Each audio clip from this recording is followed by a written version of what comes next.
Chapter 36. Maybe. Virgil was tired, plain and simple.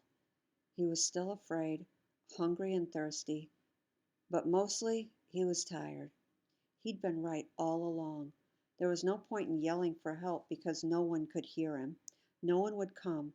All the hours of being terrified had drained him.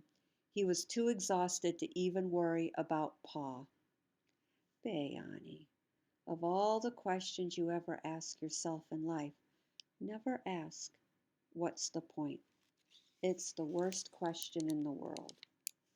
Ruby. What did she know? Since this was the end of Virgil and Gulliver, he hugged his backpack close to him and decided to take a nap. But he didn't want to fall asleep thinking about all the ways he'd failed in life, so he decided to imagine what he would do differently if he was rescued. 1.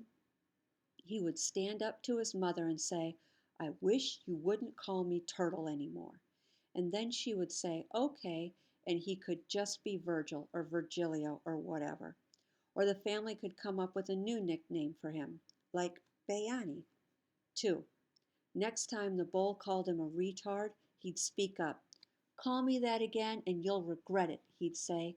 There wouldn't be any shake in his voice. He wouldn't just say it, he'd mean it. Maybe he'd even fight him.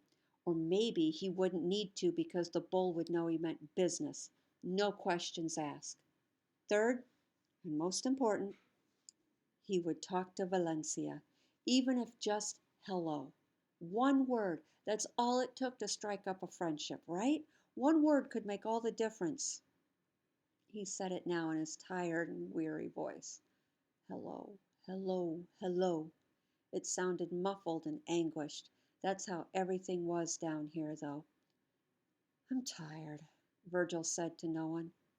"I'm going to sleep. I don't care if Pa eats me." He tilted his head back. "You hear that, Pa? You can eat me. Just leave Gulliver alone. I'm going to sleep." His Lola had once said that the world looks different through newly opened eyes. Maybe if he went to sleep, he would be home again. When he woke up and he could do those 3 things, maybe he'd be tucked into the warmth of his bed, listening to Gulliver's cage rattle as the guinea pig drank his water.